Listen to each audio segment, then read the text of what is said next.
ఇప్పుడు మనము మల్కాజిగిరి కాన్స్టిట్యుయెన్సీ గురించి తెలుసుకుందాము. ఈ మల్కాజిగిరి కాన్స్టిట్యుయెన్సీ అనగానే మనకు ఇమీడియట్‌గా తెలిసేదేంటంటే మైనంపల్లి హనుమంతరావు రీసెంట్‌గా బీఆర్ఎస్ నుంచి కాంగ్రెస్ చేరడం జరిగింది. దానివల్ల ఈ మల్కాజిగిరి కాన్స్టిట్యుయెన్సీ ప్రాముఖ్యత పెరిగింది. ఈ మల్కాజిగిరి కాన్స్టిట్యుయెన్సీ ఏదైతే ఉందో ఇది కాస్మోపాలిటన్ కాన్స్టిట్యుయెన్సీ. ఇక్కడ ఎక్కువగా ఈ సెటిలర్స్ ఉండడం మనం గమనిస్తాము. ఇక్కడ మనము ఓటర్స్ చూసినట్లయితే ఈ 4,30,622 ఓటర్స్ ఉన్నారు.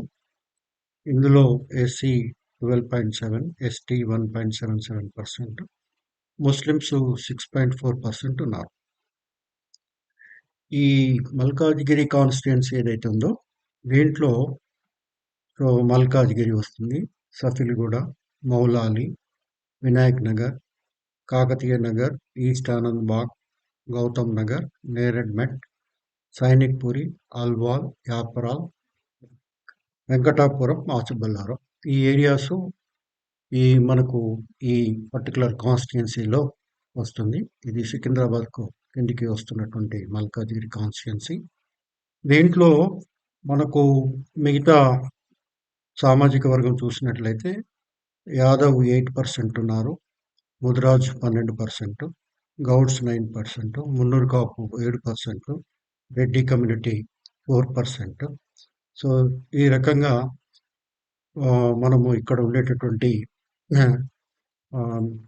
అన్ని కులాల వారి పర్సంటేజ్ మనం ఇక్కడ గమనించవచ్చు.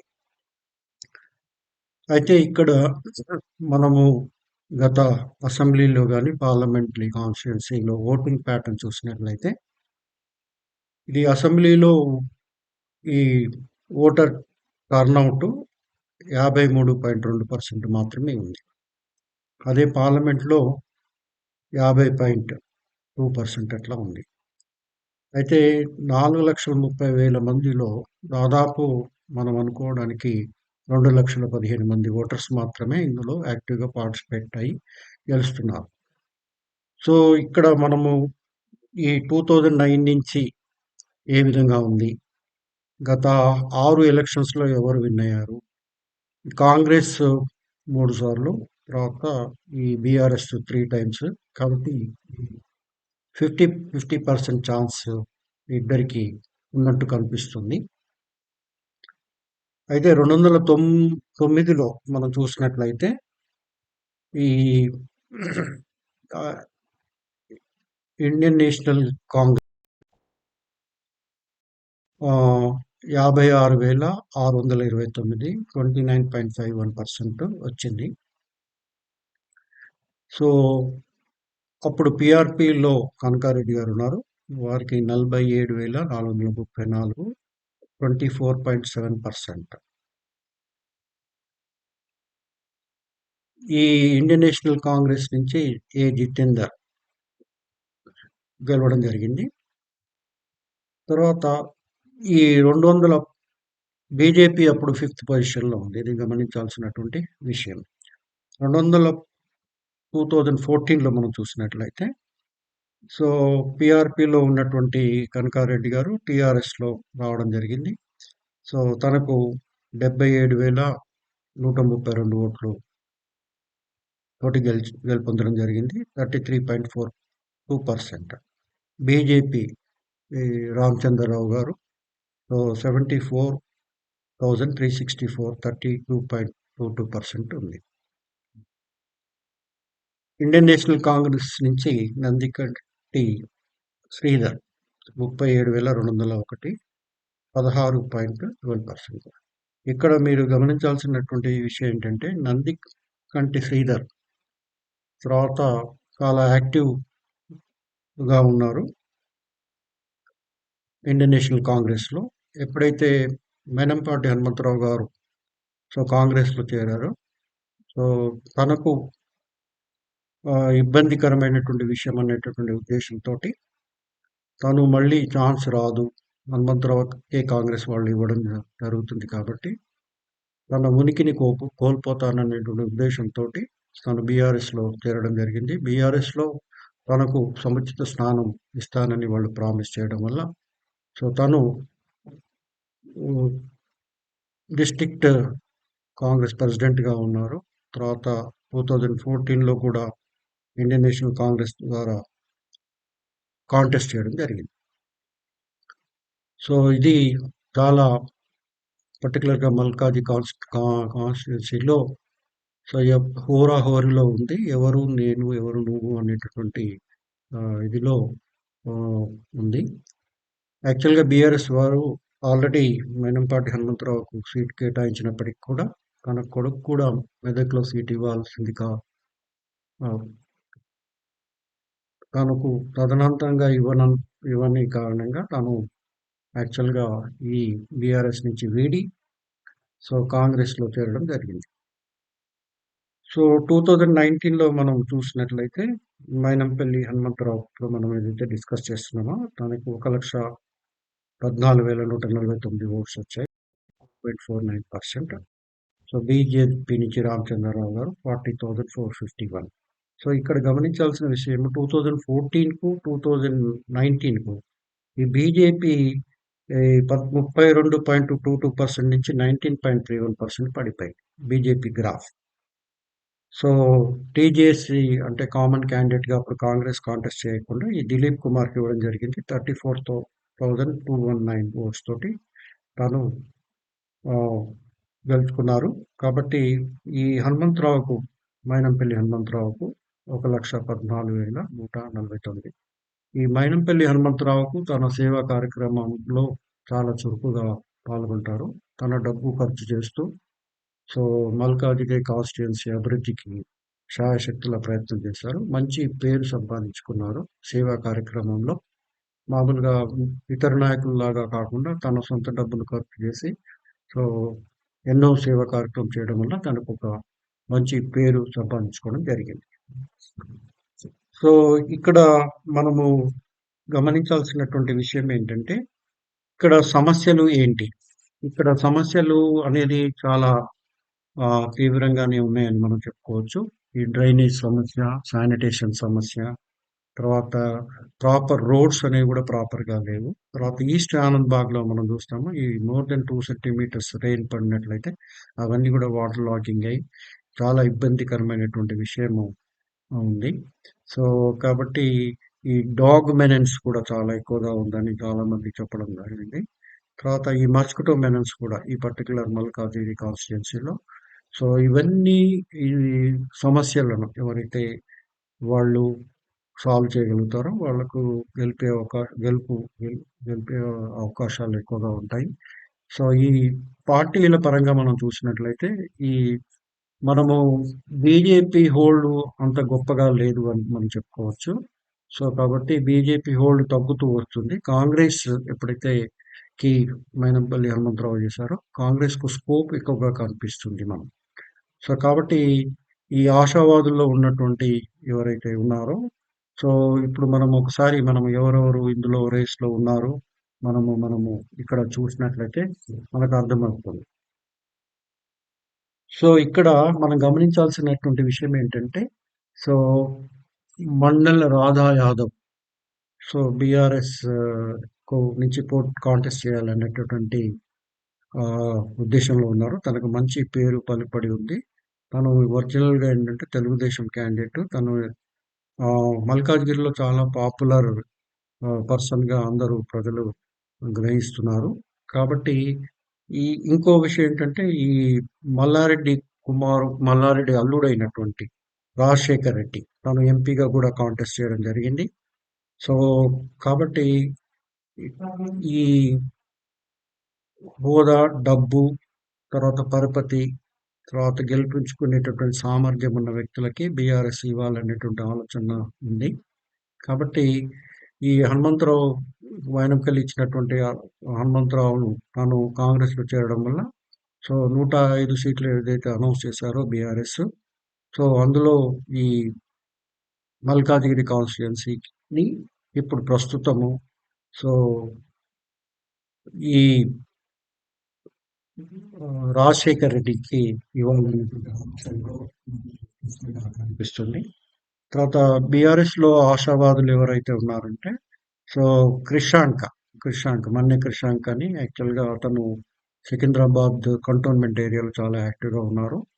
కాబట్టి తనకు కూడా ఇవ్వచ్చు అనేటటువంటి ఆలోచన ఉంది. తర్వాత యాక్టివ్ ఇన్ సికింద్రాబాద్‌లో ఉన్నారు. తర్వాత మోహేష్ శ్ శోభన్ రెడ్డి, తర్వాత విజయశాంతి రెడ్డి.